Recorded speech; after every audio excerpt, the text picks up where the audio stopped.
آئندہ کل بھی ہمارے اس پروگرام کا آخری دن ہوگا، اور کل کے مہمان مکرم بھی ایک بے انتہا معزز شخصیت ہے، مادر علمی دارالعلوم دیوبند کے استاد محترم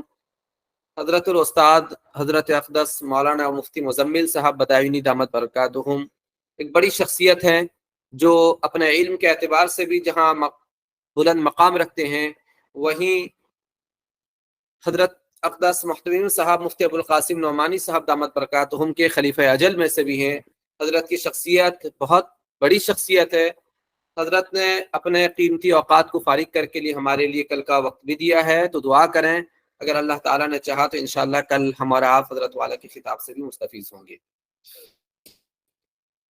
قرآن کریم کی ایک آیت کریمہ میں نے آپ حضرات کے سامنے تلاوت کی ہے۔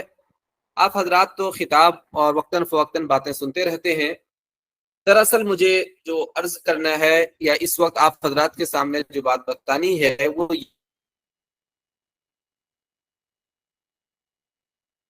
یہ ہے کہ دیکھیں مائیں بہنیں، ہم اور آپ مسلمان ہیں، اللہ اور اس کے رسول پر ایمان لانے والے ہیں۔ مجھے کوئی لمبی اور تقریر نہیں کرنی ہے، بس دو چار گفتگو آپ حضرات سے کرنی ہے۔ ہم تھوڑی دیر کی چیزوں کے بارے میں جائزہ لینا ہے، اور اس کے بعد کیا چیز ہمیں کرنا چاہیے اس کے بارے میں غور کرنا چاہیے۔ اللہ نبی علیہ الصلوۃ والسلام جب دنیا میں تشریف لائے، اس وقت اس روئے زمین پر کوئی ایسا جرم نہیں تھا جو ہی ہوا کرتا تھا۔ آپ علیہ الصلوۃ والسلام جو دنیا میں تشریف لائے، یوں سمجھیے کہ اس دنیا کی سب سے بدترین دور وہی دور تھا، چونکہ نبی کریم صلی اللہ علیہ وسلم سب سے معزز شخصیت ہیں، تمام انبیاء اکرام میں سے سردار ہیں، پوری دنیا آپ کے صدقے طفیل میں وجود میں آئی ہے۔ دنیا کا بھی یہ دستور ہے کہ حاکم اپنے کوئی سب سے قابل اعتبار، سب سے ماہر افسر کو اسی علاقے میں بھیجتا ہے جہاں سب سے زیادہ فتنہ و فساد ہو، سب سے زیادہ ماحول خراب ہو، سب سے زیادہ برائیاں ہو، تو حاکم بھی، گورنر بھی اپنے سب سے زیادہ قابل اعتبار افسر کا وہاں تبادلہ کرتا ہے، اس کو اس وقت وہاں بھیجتا ہے۔ تو آقا علیہ الصلوۃ والسلام کا دنیا میں تشریف لانا یہ اس بات کی دلیل ہے کہ دنیا کے اس روئے زمین کے اندر اس وقت میں سب سے زیادہ فتنہ و فساد، برائیاں اس روئے زمین پہ ہو رہی تھی۔ نبی کریم صلی اللہ علیہ وسلم کے ایک واقعے سے بھی ہمیں اس کا اندازہ ہوگا، جب کفار مکہ نے اللہ کے نبی علیہ الصلوۃ والسلام کو ستایا اور بہت زیادہ تکلیف پہنچایا، تو آقا علیہ الصلوۃ والسلام نے صحابہ کرام کو حکم دیا کہ وہ حبشہ کی طرف ہجرت کر کے چلے جائیں۔ مجھے سیرت کے سلسلے میں کوئی تقریر کرنا نہیں ہے اس وقت میں۔ جب صحابہ کرام حبشہ کی طرف ہجرت کر کے گئے، یہ کفار مکہ وہاں بھی ان کو چین سے رہنے نہیں دیا۔ کفار مکہ کا بھی ایک وقت حبشہ پہنچ گیا، اور نجاشی جو حبشہ کا بادشاہ تھا، اچھا بھلا نیک آدمی تھا، آگے چل کر اللہ تعالیٰ اس کو اسلام کی دولت سے بھی نوازے۔ گرچہ اس وقت مسلمان نہیں ہوئے تھے، چنانچہ وہ حبشہ کے بادشاہ تھے، گورنر تھے۔ مکہ نے ان کے سامنے جا کر کے شکایت کیا کہ ہمارے علاقے کے چند بھگوڑے لوگ، ہمارے چند غلام ہیں جو ہم سے بھاگے ہوئے ہیں، وہ آپ کے ملک میں آ کر کے آسرا لیے ہوئے ہیں، ٹھکانہ لیے ہوئے ہیں، آپ اجازت دے دیجئے، ہم ان کو اپنے ساتھ لے جاتے ہیں۔ تو نجاشی نے کہا کہ نہیں، میں ان سے باز پرس کیے بغیر، ان سے پوچھے بغیر کیسے میں بلا لوں۔ چنانچہ نجاشی نے مسلمانوں کو بلایا کہ بھائی کیا مسئلہ ہے، آپ لوگ کیوں آئے ہیں، یہ حضرات آپ حضرات کے سلسلے میں یہ باتیں کہہ رہے ہیں۔ تو اس وقت حضرت جعفر طیار رضی اللہ تعالیٰ نے نجاشی بادشاہ کے سامنے جو خطبہ دیا تھا کہ ہم کیوں یہاں ہجرت کر کے آئے ہیں، اور یہ لوگ جو ہمارے بارے میں کہہ رہے ہیں اس میں کیا سچائی ہے، اگر ہم حضرت جعفر طیار رضی اللہ تعالیٰ عنہ کے اس خطبے کو غور کرتے ہیں، جو بخاری شریف میں بھی یہ روایت موجود ہے، حضرت جعفر طیار رضی اللہ تعالیٰ عنہ نے نجاشی بادشاہ کے سامنے یہ خطبہ دیا تھا کہ یہ بادشاہ، پہلے ہم بت پرست تھے، پہلے ہم قتل و قتال میں لگے رہتے تھے، ہم زنا کرتے تھے، ہم سود کھاتے تھے، ہم ایک دوسرے کا مال ہڑپ کرتے تھے۔ آپ اس خطبے کو دیکھیں گے، اس میں جتنی برائیاں بتایا گیا ہے، حضرت جعفر طیار رضی اللہ تعالیٰ عنہ نے اس وقت کے زمانے کے اس معاشرے کی برائیوں کا تذکرہ کیا ہے، اور پھر بالآخر فرمایا کہ یہ ساری چیزیں ہم کرتے تھے، اپنی بچیوں کو زندہ درگور کر دیا کرتے تھے، ہمارے اندر اس درجے جہالت تھی کہ ہم شراب کے نشے میں یعنی ہمیشہ پڑے رہتے تھے، زنا عام تھی ہمارے معاشرے کے اندر، ایک دوسرے کے حقوق کا لاز و لحاظ نہیں تھا، یہ ساری تقریریں کرنے کے بعد حضرت جعفر طیار رضی اللہ تعالیٰ عنہ نے فرمایا نبی کریم صلی اللہ علیہ وسلم محمد مصطفیٰ صلی اللہ علیہ وسلم کی بعثت ہوئی، انہوں نے آ کر ہم کو سمجھایا، انہوں نے آ کر ہم کو دعوت دیا، ہم اسلام لے آئے، ہم ان چیزوں سے بچ گئے۔ دراصل مجھے عرض یہ کرنا ہے کہ ہم اپنے معاشرے میں آج اگر غور کریں اس روایت کو مد نظر رکھتے ہوئے کہ ہمارے معاشرے میں ان میں سے کون سی برائی نہیں پائی جاتی ہے، جتنی برائیوں کا تذکرہ کیا گیا ہے اس روایت کے اندر اگر آپ غور کریں گے مسلمانوں کے درمیان میں بت پرستی کے علاوہ، اور اس کے سلسلے میں بھی 100% دعویٰ نہیں کیا جا سکتا کہ امت مسلمہ شرک سے بھی بچی ہوئی ہے،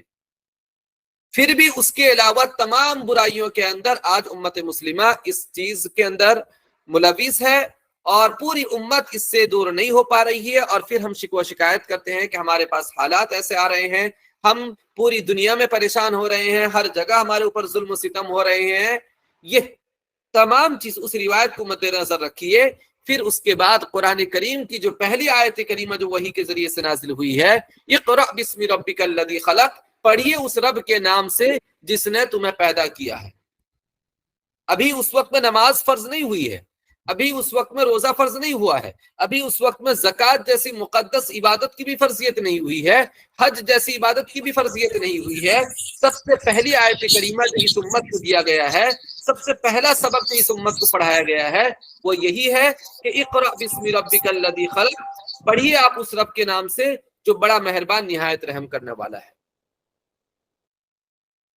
اس آیت سے اندازہ ہوتا ہے کہ ان تمام برائیوں کا، ان تمام خرابیوں کا حل اس آیت کریمہ میں اللہ تبارک و تعالیٰ نے رکھ دیا ہے کہ تعلیم ایسی چیز ہے کہ جو آپ کو ان تمام برائیوں اور ان تمام چیزوں سے بچا سکتی ہے۔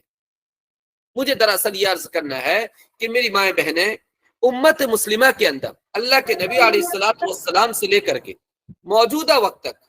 جتنی بڑی ہستیوں کو دیکھ لیں، جتنی بڑی شخصیات کو دیکھ لیں جنہوں نے دنیا کے اندر انقلاب برپا کیا ہے، اسلام کے لیے کچھ کیا ہے، امت مسلمہ کے لیے کچھ کیے ہیں، ان کے دل امت کی ضرورتوں کے لیے، امت کی حفاظت کے لیے، دین کی حفاظت کے لیے تڑپا کرتے تھے۔ آپ ان کی سیرت کو پڑھیے، ان کا جائزہ لیجئے، ان کے اس مقام و مرتبے تک پہنچنے میں، بچپن سے لے کر کے اس مقام و مرتبے میں پہنچنے میں اور دنیا سے جانے تک کسی نے کسی خاتون کے بغیر مدد کے، کسی خاتون کے بغیر تربیت کے ان کی وہ شخصیت نہ بنی ہے، نہ ابھر پاتی۔ ہم اور آپ حضرت صحابہ اکرام رضوان اللہ تعالی علیہم اجمعین کی شخصیات کو دیکھتے ہیں، حضرت ابوبکر صدیق رضی اللہ تعالیٰ عنہ کی شخصیات کو دیکھتے ہیں۔ حضرت ابوبکر صدیق کی شخصیت اللہ کے نبی پر کیسی فدا تھی، ہم اور آپ ہر ایک شخص اس کو جانتا ہے، اس کو بیان کرنے کی ضرورت نہیں ہے۔ حضرت ابوبکر کی جب ایسی شخصیت تھی تو اللہ تبارک و تعالیٰ نے ان کے بطن سے حضرت عائشہ رضی اللہ تعالیٰ عنہ جیسی شخصیت عطا کیا۔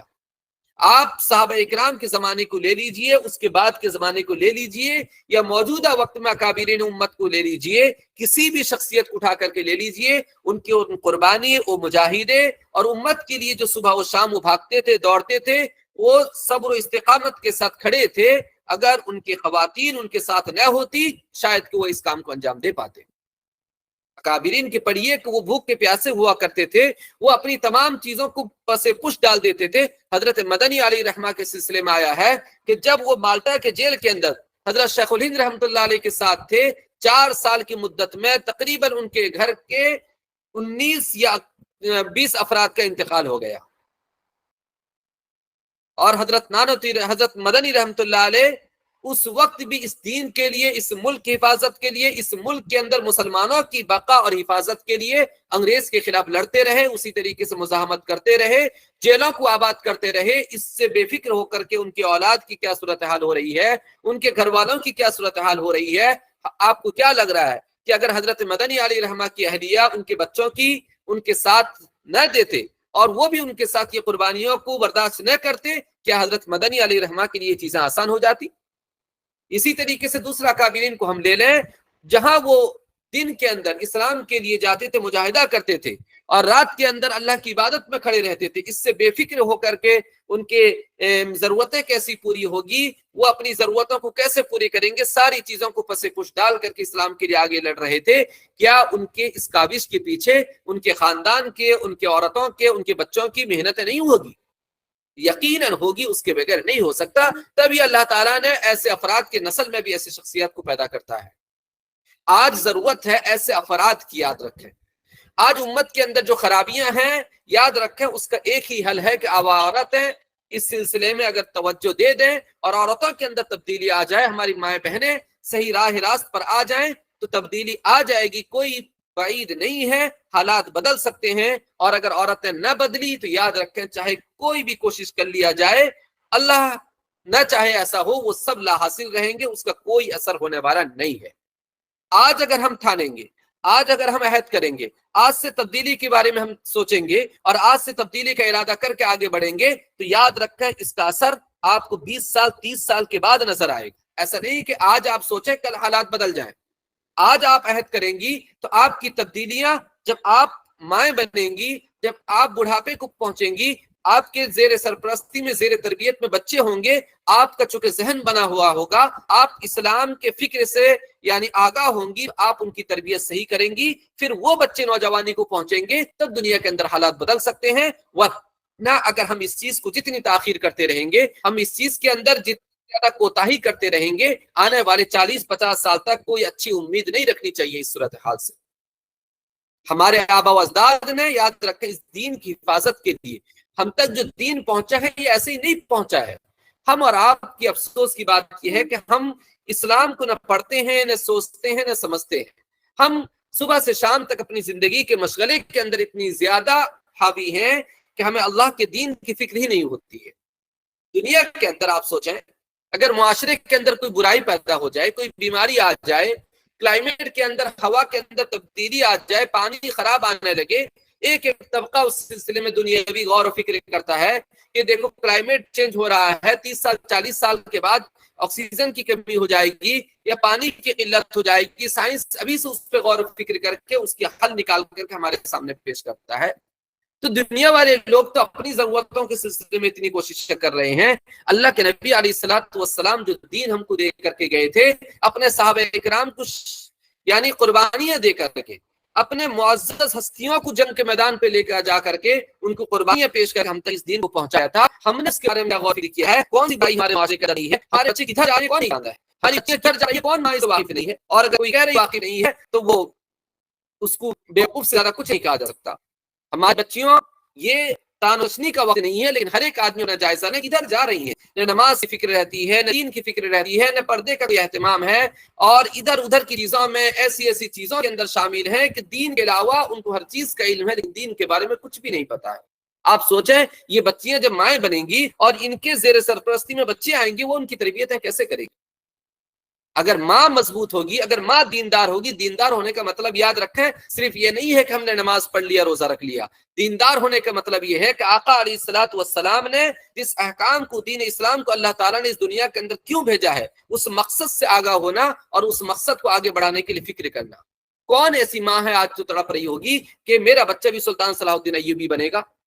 کون ایسی ماں ہے جو اپنے بچے کے لیے دل سے فکر کر رہی ہوگی کہ میرا بچہ ایک بڑا عالم بنے، بڑا دین کا خدمت کرنے والا بنے،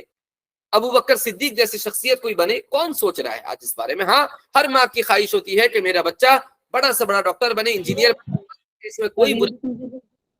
لیکن بات یہ ہے کہ اس دین کا پھر کیا ہوگا؟ ڈاکٹروں کو بچانے کے لیے ایک بڑی ٹیم ہے، حکومتوں کے پاس پاور ہے، وہ بڑے بڑے یونیورسٹی قائم کرتے ہیں جس سے لوگوں کو ڈاکٹر بناتے ہیں معاشرے کی ضرورت کو پورا کرنے کے لیے۔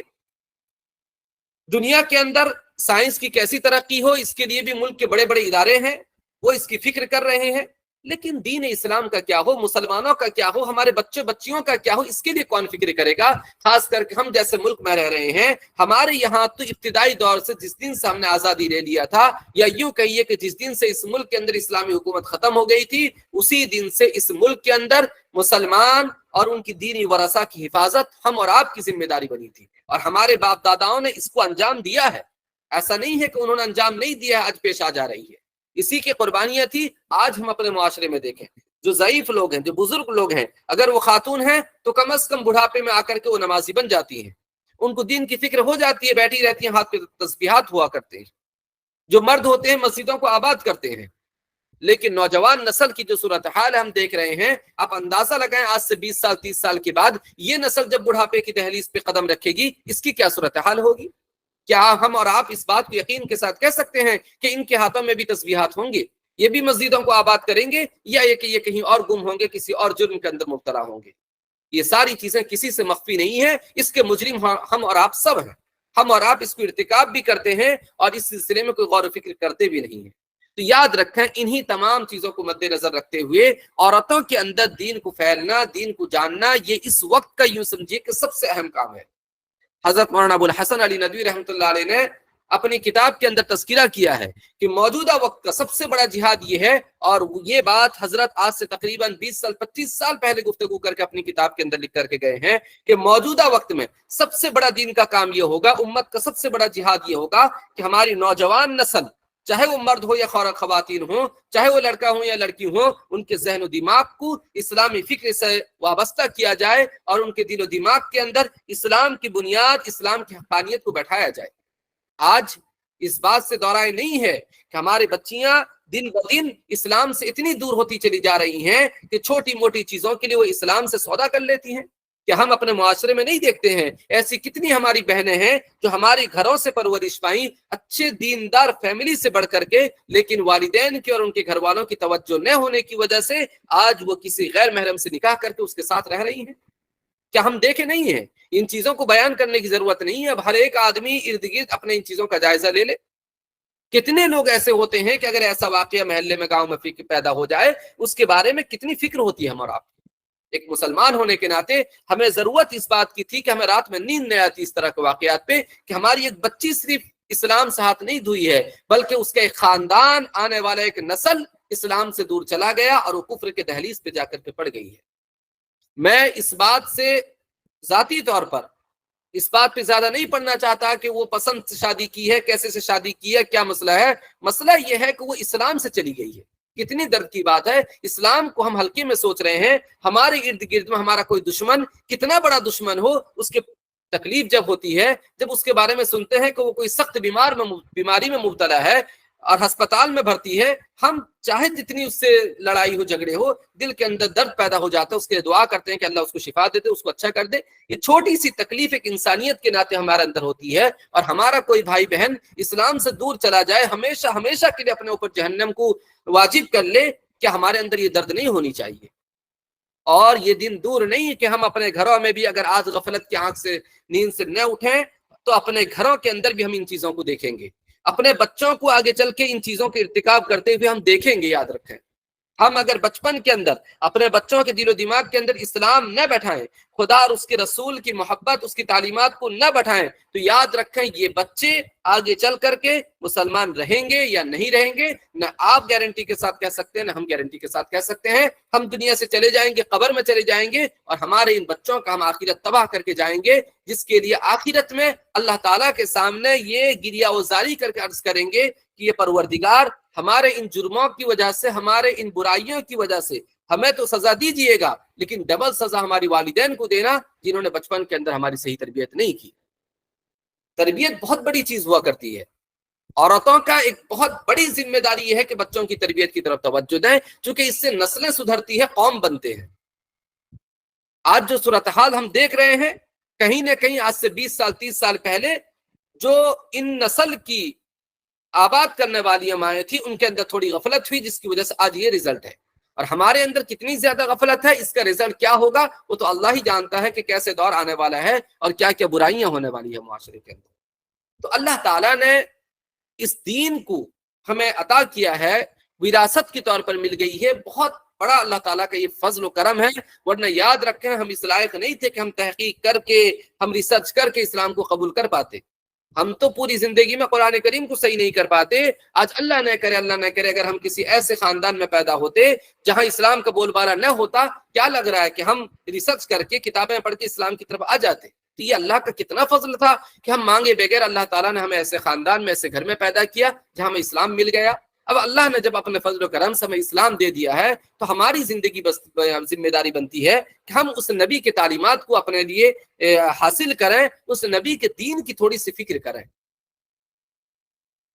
اکابر امت نے، میں بہت زیادہ دور جانا نہیں چاہتا ہوں، کتنی قربانیاں دی ہیں اس دین کے لیے. کتنے لوگ ایسے شہید ہوئے ہیں جن کی گنتی تک نہیں آتی ہے. آج ہم تھوڑی سی تکلیف نہیں کر پاتے ہیں. لوگوں نے اس کے لیے قربانی زندگی گوا دی ہے، اپنا سب کچھ لٹا دیا ہے. اسی لیے ضرورت ہے کہ ہم بھی اس دین کی فکر کریں. عورتوں کے درمیان میں یاد رکھیں، دین کو اجاگر کرنے کے لیے، دین کو پھیلانے کے لیے جہاں عام عورتوں کو ضرورت ہے کہ کم از کم وہ اتنی تعلیم حاصل کر لیں کہ قرآن کریم کو صحیح طریقے سے پڑھ لیں، اللہ اور اس کے رسول کے تعلیمات کو صحیح طریقے سے جان لیں، زندگی کے ہر گوشے کے اندر، چاہے وہ مرد ہو یا عورت ہو، وہ جو بھی کچھ کرے، کوئی ڈاکٹری پڑھے، کوئی انجینئرنگ پڑھے، کوئی گھر کے اندر رہے، کوئی بزنس کرے، کوئی تجارت کرے، اس شعبے کے کیا احکام ہیں اس کو جاننا یہ فرض ہے. اگر آپ دینی تعلیم نہیں دیں گے، اگر آپ دین سے واقف نہیں کرائیں گے، یاد رکھیں ایسے لوگ جو اپنے اپنے شعبے کے اندر جائیں گے اور اتنا بڑا بڑا جرم کریں گے اور اتنی غلط حرکت کریں گے جس سے معاشرے کے اندر بگاڑ پیدا ہوگی. کیا یہ بات سچ نہیں ہے کہ آج ڈاکٹروں کا ایک بہت بڑا طبقہ امت کے اندر لوٹا ہے، یعنی لوٹ مچا رکھا ہے؟ بے تحاشا لوگوں سے فیس لینا، وہ مریض کے بیماری سے زیادہ اس کے جیب کو دیکھتا ہے. کیا ایسی یہ بات سچ نہیں ہے؟ اس کی وجہ کیا ہے؟ کیا ہم کہہ سکتے ہیں کہ کوئی مسلمان ڈاکٹر ہے یا مسلمان ہسپتال ہے تو اس کو یقین کے ساتھ کہہ سکتے ہیں کوئی ایماندار ہوگا؟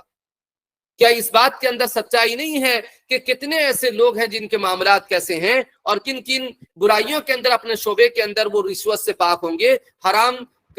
کھانے سے، حرام مال سے وہ اپنے آپ کو بچتے ہوں گے؟ کتنوں کے بارے میں ہم گارنٹی دے سکتے ہیں؟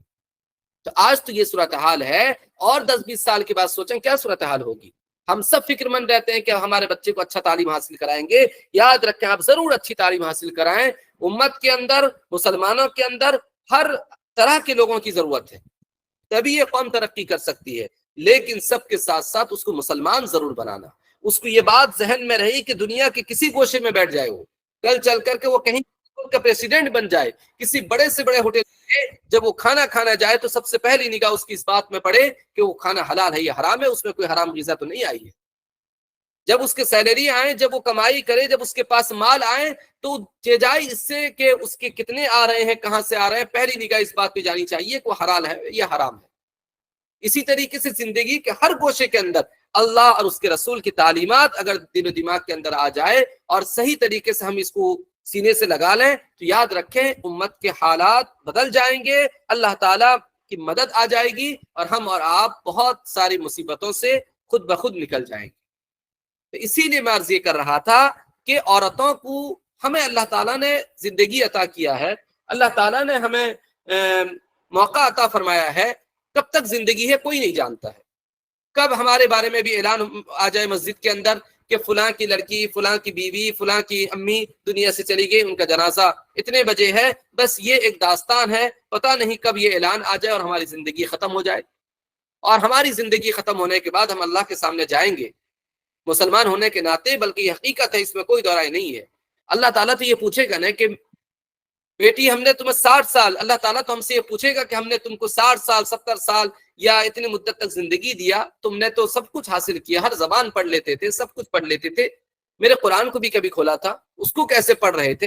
دنیا کی ہر زبان تم نے سیکھ لیا تھا، دنیا کے اندر ہر ایک چھوٹی چھوٹی چیز کا علم تمہیں تھا، لوگ تم سے رائے مشورے لیتے تھے اور تم سے اتنا بھی نہ ہوا کہ میرے کلام کو، میری باتوں کو پڑھ لیتے، اس کو سمجھنے کی فکر کر لیتے، اس پہ ماننے کی تھوڑی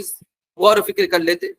کتنی بڑی رسوائی ہوگی ہم اور آپ سمجھیں. ہم سے کوئی محبت کرنے والا، ہماری کوئی محبوب یا ہمارا کوئی عاشق اگر ہمیں کوئی خط لکھے اور ہمیں اس کی زبان کے علم نہ ہو تو ہم کتنے بےتاب ہو جاتے ہیں کہ کیسے پتہ چلے کیا لکھا ہے، کیا بھیجا ہے انہوں نے. اگر کوئی آدمی کسی کو کوئی میسج کر لے اور پھر ڈیلیٹ کر دے، دیکھیے ذہن کے اندر کتنی زیادہ پریشانی الجھن ہوتی ہے کہ کیا میسج کیا تھا پتہ نہیں، ہم دیکھ نہیں پائے اور وہ ڈیلیٹ کر دیا. کوئی پیغام ہو، کوئی چیز ہو. لیکن سوچیں اللہ تعالیٰ کے کلام، اللہ تعالیٰ نے آج سے 1400 سال پہلے ہم سب سے گفتگو کیا ہے، ہمیں اپنے پیار اور محبت کا اظہار کیا اس کلام کے اندر. ہم نے کبھی کھول کر کے نہیں دیکھا کہ اس قرآن کو کم از کم صحیح سے پڑھ تو لیں، کم از کم صحیح سے سن لیں کسی عالم کے پاس جا کر کے اس میں کیا لکھا ہوا ہے. یہ کتنے بڑے افسوس کی بات ہے. جب تک اللہ تعالیٰ نے اس آنکھ کو کھول رکھا ہے، زندگی کے اندر یاد رکھیں ابھی بھی موقع ہے. صرف بچوں کے سلسلے میں نہیں ہے، جب تک زندگی ہے تب تک موقع ہے. اگر ہم نے کوشش شروع کیا قرآن سیکھنے کے لیے، دین کو سیکھنے کی فکر کیا، اللہ نے چاہا اور ہماری زندگی ساتھ نہ دی، ہم دنیا سے چلے گئے، اللہ کے سامنے کہہ تو سکتے ہیں کہ پروردگار ہمیں معاف کر دے، لیکن آخری عمر میں زندگی رہتے ہوئے ہمیں احساس ہو گیا تھا، ہم تیرے در کے پاس آ گئے تھے، ہمیں معاف کر دے، کہہ تو سکتے ہیں. تو اسی لیے ضرورت ہے کہ جو بھی مائیں بہنیں ہیں اپنی آخرت کی ضرور فکر کریں، سب کچھ کریں لیکن آخرت کو نہ بھلائیں. اپنے آخرت کی ضرور فکر کریں، کم از کم جو فرض چیزیں ہیں اس کی طرف تو توجہ دے دیں. جو قرآن کریم کی تعلیم ہے، نماز ہے، روزہ ہے، اس کی طرف تو توجہ دیتے ہیں. ہم کدھر جا رہے ہیں؟ ہماری بچیاں بے نمازی ہیں، ماں کو فکر تک نہیں ہے، زور کی نماز نہیں پڑھی ہے، اثر نہیں پڑھی ہے، فکر تک نہیں ہے. تھوڑی سی طبیعت خراب ہو جائے، ماں سب سے پہلے کہتی ہے بیٹی روزہ مت رکھنا، طبیعت صحیح نہیں ہے، تمہارا ایگزام ہے، روزہ مت رکھنا. اتنی زیادہ بے حسی ہے دین کے بارے میں. ہم اپنے پیار کو، اپنی محبت کو اپنے ہاتھ سے پکڑ کر کے لے کے جہنم کی طرف لے کر جا رہے ہیں، اور ہمیں احساس تک نہیں ہوتا ہے. تو اسی لیے مائیں بہنیں، سب سے پہلی چیز تو میں یہ عرض کروں گا کہ یہ ادارہ ہم سب کے لیے، میں تو یہ عرض مطلب خیال آتا ہے کبھی کبھی کہ اللہ تعالیٰ کا محض فضل ہے، اور اللہ تعالیٰ سے ڈر بھی لگتا ہے کہ پتہ نہیں اللہ تبارک و تعالیٰ کب ہمارے ساتھ یہ معاملہ ہو جائے کہ ہمارے کون سے عمل اللہ تعالیٰ کی یہاں ناراضگی کا سبب بن جائے اور اللہ تعالیٰ ہمیں محروم کر دے اس کام سے. یہ محض اللہ کا فضل و کرم ہے کہ اللہ تعالیٰ نے ہمیں موقع عنایت فرمایا، توفیق عنایت فرمایا کہ ہم سب کسی نہ کسی درجے سے اکٹھا ہوئے ہیں اور قرآن کو سکھانے کا ایک ذریعہ پیدا ہو گیا ہے. ورنہ آج سے 2 سال 3 سال پہلے نہ آپ کے ذہن میں بات آئی تھی، نہ ہمارے ذہن میں بات آئی تھی. یہ محض اللہ کا فضل ہوا ہے کہ اللہ تعالیٰ نے ایک موقع دے دیا ہے. اللہ تعالیٰ ایسے بدعمالیوں سے ہماری حفاظت فرمائی. اللہ تعالیٰ سے ہمیں ڈرنا چاہیے کہ اللہ تعالیٰ کہیں ہمارے کسی بدعمالی کی بنیاد پر ہمیں اس کام سے محروم نہ کر لے. تو یہ ہمارے سامنے ایک بہترین موقع ہے. ہم اور آپ جو بچیاں پڑھ رہی ہیں، جو مائیں بہنیں پڑھ رہی ہیں، وہ خود احساس کریں گی. ابھی آپ نے بچیوں کے پروگرام کو محسوس کیا ہے. جو ایسے لوگ یہاں موجود ہیں جو کلاس میں شریک نہیں ہیں، وہ دیکھے ہوں گے کہ ہماری بچیاں کس طریقے سے تیاری کی ہے، اور یہ آن لائن کی دنیا میں ممکن ہو پایا ہے. ہم اس موبائل سے کیا نہیں کرتے ہیں آج کے زمانے میں؟ کون سی برائی نہیں کر پاتے ہیں؟ یہاں بیٹھ کر کے پاکستان میں کیا ہو رہا ہے، وہاں کی چھوٹی چھوٹی سیریلیں دیکھ کر کے ہمارا معاشرہ تباہ ہے. ایسا نہیں ہے کہ اس کی وجہ سے صرف ہمارا وقت ضائع ہو رہا ہے. ہم نامحرم کو دیکھ رہے ہیں، اس کی وجہ سے معاشرتی اعتبار سے بھی بہت بگاڑ آئی ہے، خاندانی نظام کے اندر بہت بگاڑ آئے ہیں، آپسی بھائی چارے کے اندر بہت بگاڑ پیدا ہوئے ہیں. وہ چھوٹے چھوٹے جو اسٹوری یا چھوٹے چھوٹے سیریل یا فلم جو ہمارے سامنے پیش کیے جاتے ہیں، یاد رکھیں وہ صرف ایسے ہی نہیں پیش کیا جاتا ہے کہ ہمیں انٹرٹینمنٹ کرنے کے لیے یا ہماری خوشدلی کے لیے، بلکہ اس کے پیچھے ایک ایسی فکر لاحق ہوتی ہے جو معاشرے کے اندر اس فکر کو حاوی کرنا چاہتی ہے. اور ہمارا آپ دیکھتے نہیں ہیں، اور ہم اس کو دیکھتے ہیں، اور ہم بھی انہی چیزوں کو، ہمیں لگتا ہے کہ اس بات تو صحیح کہہ رہی ہیں، اور پھر بھی ہم وہی رویہ اختیار کر لیتے ہیں. کیا ہماری زندگی تبدیل کرنے کے لیے، ہمارے اندر حالات کی تبدیلی کرنے کے لیے قرآن و سنت نہیں، ہم انہی چیزوں کا سہارا لیں گے؟ کہ ماں کے ساتھ کیسا سلوک کرنی چاہیے وہ ہم سیریل سے سیکھیں گے. ماں بھائی بہن کے ساتھ کیا مسئلہ ہونا چاہیے، کیا معاملہ ہونا چاہیے، ہم کسی فلم کے ہیرو سے اس چیز کو سیکھیں گے؟ ہمارے پاس کیا اکابر امت نہیں ہے، صحابہ اکرام کی زندگی نہیں ہے؟ کتابیں بھری پڑی ہے، سوانے اکابر لکھ کر گئے ہیں، اللہ کے نبی کی زندگی کے ایک ایک لمحہ کی حفاظت کیا ہے صحابہ نے. ہم ہی اور آپ کے لیے کہ ہم اس کو پڑھ کر کے سیکھیں، لیکن ہم نے ان چیزوں کو چھوڑ دیا ہے. آج کفار فساق جیسی شخصیت سے ہم ان چیزوں کو سیکھ رہے ہیں، اور بہت سارے لوگ اس طرح کہتے ہیں کہ یہ ایسا فلم ہے، اس کے اندر بہت اچھا پیغام دیا گیا ہے، فلان دیا گیا ہے. یہ معاشرے کے اندر یہ ایسے ہی ہو رہا ہے کہ کوئی ہیرو ایک لباس پہنا، دوسرے دن پورے بازار کے اندر وہی لباس آئے ہوئے ہیں، اور معاشرہ پورا، عورت مرد سب اسی لباس کو پہن رہے ہیں اور اسی کو قبول کر رہے ہیں اور اسی کے بڑھاوا دے رہے ہیں. کوئی ہیرو کوئی بال بنا کر کے آیا، دوسرے دن دیکھیے نوجوان سب کی اسی طریقے سے بال کٹنگ ہے. یہ اتنا آسان ہو گیا ہے. اس کے پیچھے ان کی ماں نے، اس طرح کی عورتوں نے، اس طرح کے جو شعبہ جات ہیں، انہوں نے سال ہر سال محنت کیا ہے. آج ان کے سامنے نتیجہ برآمد ہے. لیکن ہم نے اسلام کے لیے کیا کیا ہے؟ اللہ کے نبی کے جو طریقے تھے بال بنانے کے طریقے، اللہ کے نبی کے جو لباس والے طریقے تھے، ہم تو اس کو خود ہی نہیں کرتے، چاہے کہ ہم دنیا کے دوسرے قوم کے سامنے پھیلائیں گے. ہمیں فکر ہونی چاہیے کہ ہمارے نبی کا طریقہ ہم کیوں نہیں غیر کو پہنائیں؟ ایک آدمی مسلمان نہیں ہے، کیوں نہ وہ بھی وہی لباس پہنے جو ہم پہن رہے ہیں، کیوں نہ وہ بھی وہی کھانا کھائے جس کو ہمارے نبی نے کہا ہے. اس کی فکر ہمیں ہونی چاہیے. لیکن ہم نے اپنے فکر کو چھوڑ دیا. صرف چھوڑا نہیں بلکہ دوسرے کے فکر کو لا کر کے ہم اپنے معاشرے کے اندر داخل کراتے جا رہے ہیں. اور اگر کوئی مسلمان اس کی طرف ٹوک بھی دیتا ہے، ہمیں لگتا ہے کہ یہ بہت سخت بات ہو رہی ہے. مولانا اس وقت ان سب زمانہ نہیں رہا، اب زمانہ بدل گیا. جب مر کر جائیں دنیا سے ہم چلے جائیں گے، اور قبر میں جب فرشتے پوچھیں گے، تب کہہ دینا کہ زمانہ بدل گیا تھا، ہمیں اللہ تعالیٰ نے جب پیدا کیا تھا. یہ چیزیں ایسی ہیں، ہمیں عمل کرنی چاہیے، ہمیں اس کی طرف توجہ دینی چاہیے. میں یہ عرض کر رہا تھا، اللہ تعالیٰ نے ہمیں موقع دیا ہے، تو ہمیں چاہیے کہ جن کا قرآن صحیح نہیں ہے، جن کا دین کے بارے میں علم نہیں ہے، مسائل سے واقفیت نہیں ہے، وہ اس بارے میں سوچیں. اور ہمارا یہ ادارہ اپنے صوبے کے اندر، اڑیسہ کے اندر اس سلسلے میں ایک ممتازی حیثیت رکھتا ہے الحمدللہ. تو آپ حضرات سے درخواست ہے کہ جو بھی خاتون جن کا قرآن صحیح نہیں ہے، جنہوں نے دین کو بچپن کے اندر سیکھ نہیں پایا ہے، وہ ضرور اس کی طرف توجہ دیں. اب غفلت کی نیند نہ سوئیں. ایک دن بھی تاخیر نہ کریں، پتہ نہیں کل صبح ہم اس دنیا کے اندر بیدار ہوں یا آخرت کے عالم برزخ کے اندر ہماری آنکھ کھلے، اس کے بارے میں ہمیں یقین نہیں ہے۔ تو اسی لیے شیطانی وساوس پہ نہ آئے کہ ہمارے پاس وقت نہیں ہے۔ ہم وقت کو کہاں دے رہے ہیں، کدھر دے رہے ہیں، اس بارے میں جائزہ لینی چاہیے کہ اللہ کے لیے ہمیں تھوڑا وقت نہیں ہے۔ تو اسی لیے آج ہی عہد کریں، جن لوگوں کا قرآن صحیح نہیں ہے، جنہوں نے قرآن کو پڑھا نہیں ہے، جنہوں نے مسائل کو جانا نہیں ہے، دینی تعلیم سے واقفیت نہیں ہے، وہ ضرور داخلہ لیں اور اس بارے میں فکر کریں۔ الحمدللہ 2 سال کے اندر کافی تعداد میں خواتین نے جڑا ہے، اور ان کو کتنی فائدہ ہوئی ہے میں صرف اتنا سرچ کروں گا کہ ایسی ایسی خاتون ہیں جو 30 سال 35 سال 40 سال کی ہیں، بہت ساری ایسی خاتون ہوں گی، اور ہمارے ادارے سے جڑنے کے بعد الحمدللہ آج وہ سورہ یاسین جیسے سورت کو بھی حفظ کر چکی ہیں، جبکہ خواتین کی یہ صورتحال ہوا کرتی ہے کہ وہ بچپن سے لے کے بڑھاپے تک 7-8 سورت ان کو حفظ نہیں ہو پاتا ہے۔ کہاں 7-8 60 سال، اور کہاں یہ 1 سال 2 سال کی مختصر سے مدت اور سورہ یاسین جیسی سورت کو انہوں نے حفظ کیا ہے۔ یہ ممکن ہے، ناممکن نہیں ہے۔ بس یہ ضرورت ہے کہ ہم سچے دل سے اخلاص کے ساتھ اس سے کرنے کی کوشش کریں اور اللہ تعالیٰ سے مدد طلب کریں، تو اللہ تعالیٰ کی نصرت اگر شامل حال رہی یہ ممکن ہو پائے گا۔ وہیں یاد رکھیں، معاشرے کے اندر خاص کر کے خواتین کی دینی ضرورت کے لیے ضرورت ہے ایسی خواتین کچھ کمر بستہ ہوں۔ یہ بات میں بہت آپ سے عاجزانہ درخواست کے انداز سے کہہ رہا ہوں، یعنی یوں سمجھیے کہ اپنے دل کی اس کیفیت کو آپ کے سامنے رکھ رہا ہوں۔ بہت ساری ایسی خواتین کی بھی ضرورت ہے جن کے سینے اس دین کے لیے دھڑکیں، اس دین کے لیے سوچیں، اللہ کے نبی کے اس تعلیم کو قیامت تک آنے والے آخری فرد تک پہنچانے کی فکر کریں کم از کم۔ آج اس کی فکر ہی نہیں ہوتی ہے۔ پورے دن میں ہم غور کریں، ہمارے گھروں میں کبھی اس بارے میں فکر ہوئی ہے کہ ہمارا دین کدھر جا رہا ہے؟ مسلمانوں کی صورتحال کی سب کی فکر ہے،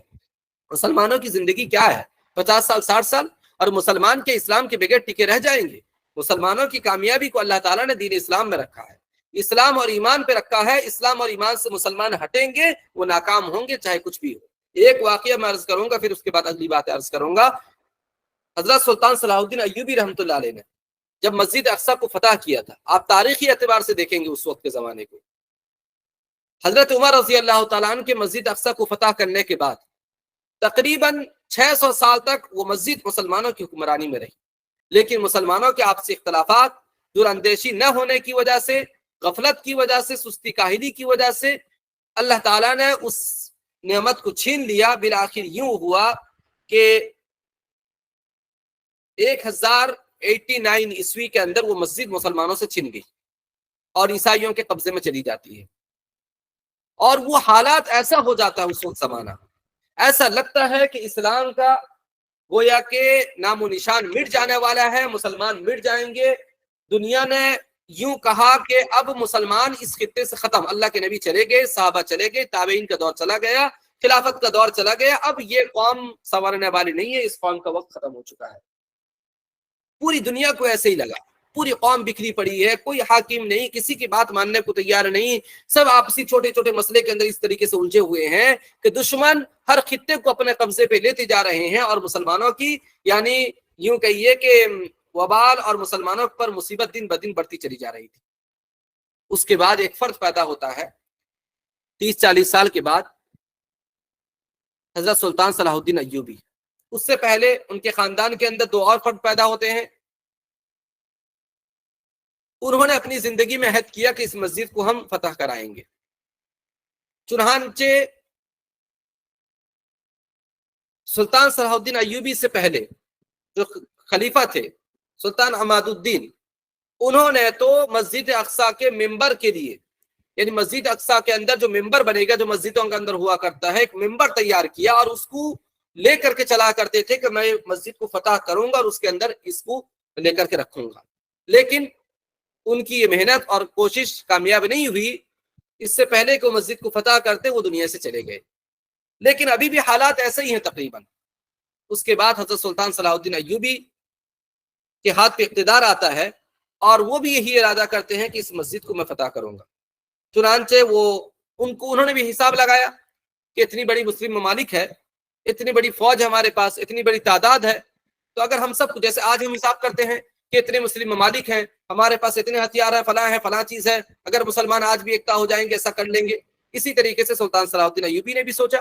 چنانچہ وہ سب کو اکٹھا کر کے لے کر کے مسجد اقصی کی طرف روانہ ہو گئے۔ وہاں جا کر کے مقام حطین پہ رکے تھے ابھی، تو انہوں نے اس شہر کے علماء اکرام کو بلایا اور بلانے کے بعد کہا کہ میں اسی مقصد کے لیے آیا ہوں اور میں اس مسجد کو فتح کرنے کے لیے لڑائی لڑوں گا کہ آپ سب میرا ساتھ دیں گے۔ وہاں کے جو علماء تھے انہوں نے سلطان صلاح الدین ایوبی سے کہا یاد رکھیں یہ مسجد کوئی عام مسجد نہیں ہے، یہ انبیاء اکرام کی بنائی ہوئی مسجد ہے، یہ وہ مسجد ہے جس کے اندر اللہ کے نبی علیہ الصلوۃ والسلام تشریف لائے ہیں، یہاں سے معراج میں گئے ہیں، یہ وہ مسجد ہے جس کو حضرت سلیمان علیہ الصلوۃ والسلام نے جنات کے ذریعے سے بنایا تھا، یہ مسجد آسمانی یعنی یوں کہیے کہ مذہبی مسجد ہے، اور اس مسجد کو فتح کرنے کے لیے یہ ممکن نہیں ہے کہ آپ جب تک اس مسجد کے ارد گرد سے برائیوں کو ختم نہ کر دیں، جب تک مسلمانوں کے اندر دین نہ پیدا ہو جائے اس سے پہلے اس مسجد کی فتح ہو سکتی ہے، چاہے ہم کتنے اسباب اختیار کر لیں۔ کتابوں میں لکھا ہے اس کے بعد سلطان صلاح الدین ایوبی نے تقریباً 14 سال تک اس طرف سے توجہ ہٹا کر کے اصل محنت اس پہ کیا کہ مسلمانوں کے اندر سے برائیاں کیسے ختم ہو۔ کتابوں میں لکھا ہے حضرت سلطان صلاح الدین ایوبی کے محنت کے بعد چند سال کے بعد یہ صورتحال پیش آ گئی کہ اس شہر کے اندر فلسطین کے علاقے میں کوئی ایک شخص نہیں دکھتا تھا جو ایسا فاسق و فاجر ہو جس کی گواہی شریعت میں قبول نہ ہو۔ شریعت کے اندر ایک مسئلہ آتا ہے اسلام کے اندر، کوئی آدمی اگر فاسق ہو، کھلا ہوا جرم کرنے والا ہو، تو اس کے گواہی کو کورٹ کے اندر اسلامی عدالت میں قبول نہیں کیا جاتا ہے۔ تو اسی لیے اس معاشرے کے اندر اتنی زیادہ اہمیت پیدا ہو گئی، اتنی زیادہ دین کو جاری کر دیا، ہر آدمی اس درجے ہو گیا کہ لوگ اس کے بارے میں گواہی دیں کہ وہ دیندار ہے۔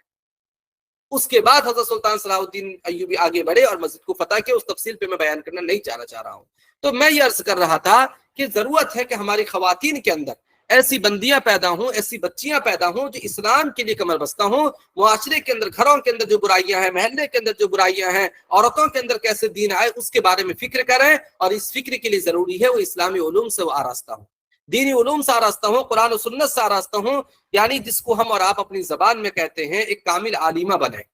ایک کامل عربی زبان کو جاننے والی ہوں، قرآن کی تفسیر ان کے علم میں گزرا ہو، اور اسی طریقے سے وہ حدیث مبارکہ کو جانتی ہوں، تب جا کر کے وہ اسلام کے اس پیغام کو پہنچا سکتی ہیں، ورنہ اس سے زیادہ اگر کوئی چاہے گا درد تو رکھ لے گا، لیکن اگر اس کے پاس کوئی آدمی کسی بیماری کو دیکھ لے اور سوچے کہ میں اس کا علاج کرنا چاہیے، بہت تڑپ رہا ہے اور وہ میڈیکل سائنس کی تعلیم حاصل نہیں کیا ہے، اور پھر جا کر کے علاج کرے تو کیا ہوگا؟ وہ بیچارے کی زندگی جائے گی۔ تو یہی صورتحال ہے، ہم اگر تڑپ رکھتے ہیں کچھ بندیاں ایسی تیار ہوں جو اپنی سب کچھ، ہم نے سب کچھ کیا، بہت لوگ ہیں دنیاوی چیزوں کو آگے بڑھانے کے لیے، دین کو سوچنے کے لیے، دین کے بارے میں غور کرنے کے لیے بہت چھوٹی سی تعداد ہے۔ آپ اور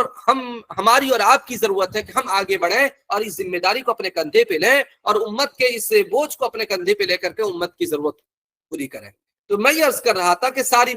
پریشانیوں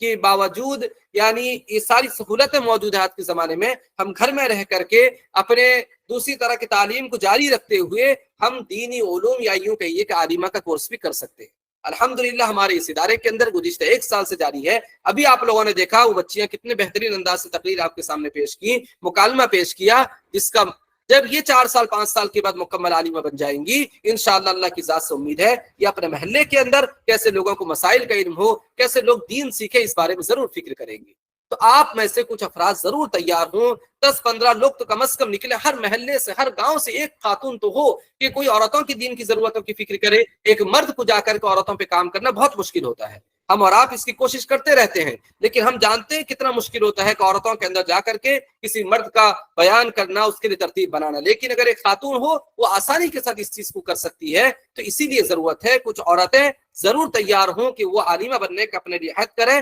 آج ہی عہد کریں کہ ان کا جینا مرنا اسلام کے لیے ہو، اپنے سینے کے اندر وہ دین اسلام کی فکر کو لے کر کے جائیں گے تو انشاءاللہ اللہ تعالیٰ ان کو دنیا کے اندر بھی عزت سے نوازے گا، اور آخرت کے اندر دیکھیے گا اللہ تعالیٰ ان کو کتنے خوبی اور کمالات سے اور کتنے بڑے بڑے نعمتوں سے نوازے گا۔ تو میں آپ حضرات سے درخواست یہی کروں گا، عہد کریں ساری خواتین یا جو بچیاں کالج میں پڑھ رہی ہیں، عہد کریں کہ ہم اسلام کے اس کام کو، اللہ کے نبی کے اس دین کو پھیلانے کے لیے اس بوجھ کو اپنے کندھے پہ لینے کے لیے تیار ہوں گی۔ تو اگر آپ عہد کر لیں گے اللہ کی مدد آپ کے ساتھ شامل حال ہوگی، آپ عالمہ بن جائیں گی، دیکھیے گا آپ کے معاشرے کے اندر بھی آپ کی عزت بڑھے گی، اور آپ دین کی کتنی کامیں اللہ تعالیٰ آپ سے لے گا، اور آپ کے نام اعمال کتنے نیکیوں سے بھر جائیں گے۔ ہماری مہمان مکرمہ الحمدللہ وہ تشریف لے آ چکی ہیں، اور یہ اللہ تعالیٰ کا محض فضل و کرم ہے، وہ نہیں آ پائیں گی۔ اچھا السلام علیکم جی، آج آ چکے ہیں۔ چلیے ٹھیک ہے، یہ آپ لوگوں کی دعا کی برکت ہے کہ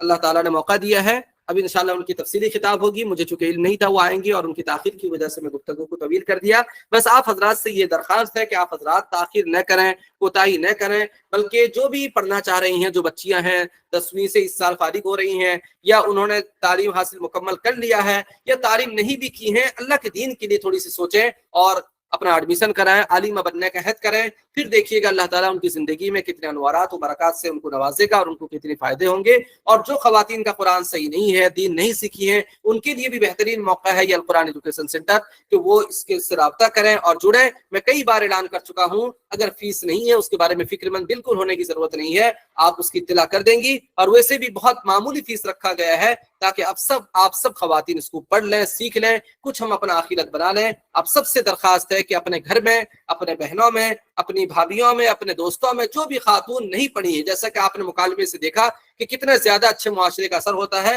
آپ ان سے رابطہ کریں, ان کو سمجھائیں, ان کو دین کی طرف لانے کی کوشش کریں. اللہ تعالی ہمیں بھی من دم تک دین کے کام کے لیے قبول فرمائے, اس پر چلنے کی توفیق عطا فرمائے, اور آپ سب کو بھی دین علوم کے لیے قبول